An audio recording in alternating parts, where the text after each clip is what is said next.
ABN ప్రేక్షకులకు నమస్కారం. నేను మీ ఆయుర్వేద డాక్టర్ చిట్టిపొట్ల మధుసూదన శర్మని. మనం ఈ వీడియోలో అధిక వేడి తగ్గేందుకు ఆయుర్వేద వైద్యం అనేటువంటి ఆసక్తిదాయకమైనటువంటి అంశాన్ని గురించి తెలుసుకోబోతున్నాం. ఎక్సెస్ హీట్, కొంతమందికి విపరీతంగా వేడి ఉంటుంది. ఆ వేడి వల్ల రకరకాలైనటువంటి లక్షణాలు వస్తూ ఉంటాయి.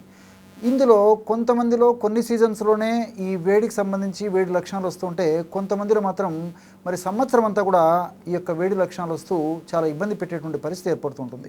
కొంతమందికి స్పష్టమైనటువంటి కారణం తెలిస్తే ఈ వేడి ఎందుకు వస్తుంది, వేడి లక్షణాలు ఎందుకు వస్తున్నాయని చెప్పేసి కొంతమందికి స్పష్టమైనటువంటి కారణాలు తెలుస్తూ ఉంటే, కొంతమందిలో మాత్రం ఎలాంటి స్పష్టమైనటువంటి కారణాలు కూడా ఉండవు అన్నమాట. మరి ఈ అధిక వేడి కారణాలు మనకు స్పష్టంగా తెలిసేటువంటి కారణాల్లో ఇన్ఫెక్షన్స్ ఒక కారణం అయితే, థైరాయిడ్కి సంబంధించినటువంటి సమస్యలు రెండవ కారణంగా చెప్పుకోవచ్చు. అదేవిధంగా రజోనివృత్తి సమయంలో స్త్రీలలో వచ్చేటువంటి కొన్ని మార్పుల వల్ల కూడా మరి ఆ సమయంలో స్త్రీలలో అధిక వేడికి సంబంధించినటువంటి లక్షణాలు కలుగుతూ ఉంటాయన్నమాట. మరి అధిక వేడి వల్ల కళ్ళ మంటలు, కాళ్ళ మంటలు, అరికాళ్ళ మంటలు, చేతుల మంటలు, అదేవిధంగా కడుపులో మంట, ఇలాంటి అనేక రకాలైన లక్షణాలు ఉండడము, ఒళ్ళు ఆవిర్లు వస్తుండడము, గుండె దడగా రావడం, ఇలాంటి అనేక రకాలైన లక్షణాలు కూడా వస్తుంటాయి. అట్లే మలమూత్ర విసర్జన సమయంలో కూడా మంట ఉండడం, ఇలాంటి లక్షణాలను కూడా కలుగుతూ ఉంటాయి అన్నమాట ఈ అధిక వేడి వల్ల. ఈ అధిక వేడి సమస్య తగ్గేందుకు ఎన్నో రకాలైనటువంటి ఔషధాలు ప్రకృతి మనకు ప్రసాదించడం జరిగింది. వాటిల్లో మీకై మీరు తయారు చేసుకోదగ్గ సులువైనటువంటి ఔషధ యోగాలను కొన్ని మనం తెలుసుకోబోతున్నాం. ఆ ఔషధ యోగాల్లో మొట్టమొదటి ఔషధ యోగం ఎలా తయారు చేసుకోవాలంటే, కేవలము 3 పదార్థాలతో ఔషధాన్ని తయారు చేసుకొని ఆ యొక్క అధిక వేడి నుంచి బయటపడవచ్చు అన్నమాట.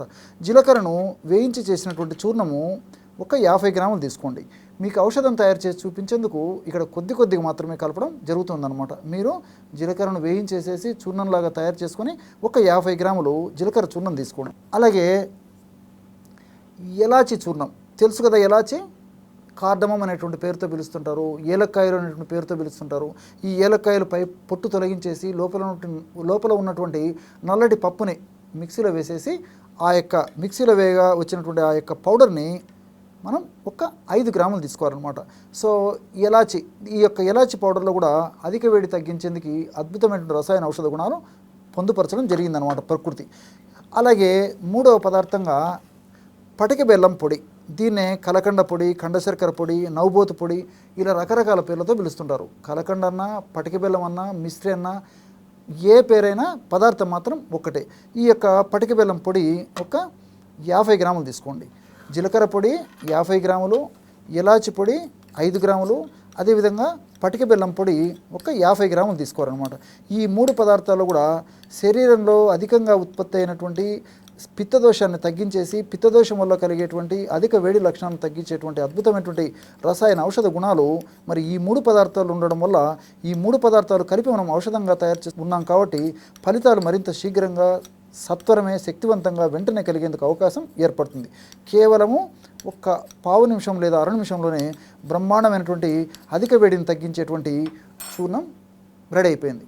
ఈ విధంగా తయారు చేసుకున్నటువంటి ఒక చూర్ణాన్ని ఒక గాజు సీసాలో నిల్వ ఉంచుకొని రోజు ఉదయం ఆహారం తర్వాత ఒక్కసారి, రాత్రి ఆహారం తర్వాత ఒక్కసారి, అంటే ఒక 10 నిమిషాలు ఆగిన తర్వాత, అంటే ఉదయం ఒకసారి, రాత్రి ఒక్కసారి 50 మిల్లీలీటర్ల నీళ్లు ఈ విధంగా తీసుకొని, ఈ 50 మిల్లీలీటర్ల నీళ్ళల్లో మనం తయారు చేసి పెట్టుకున్నటువంటి చూర్ణం ఏదైతే ఉందో ఈ చూర్ణాన్ని పూటకి 2 గ్రాములు, అంటే రోజు 4 గ్రాముల వరకు ఈ యొక్క చూర్ణాన్ని వాడుకోవచ్చు అన్నమాట. ఈ విధంగా 2 గ్రాముల చూర్ణాన్ని 50 మిల్లీలీటర్ల నీళ్ళలో కలిపేసి బ్రహ్మాండమైనటువంటి ఔషధంగా తయారు చేసుకొని ఈ యొక్క పానీయాన్ని సేవించాలి. ఈ విధంగా ఉదయం ఒక్కసారి నీళ్ళలో కలిపి సేవించాలి, రాత్రిపూట కూడా మరొకసారి నీళ్ళలో కలిపి సేవించాలి.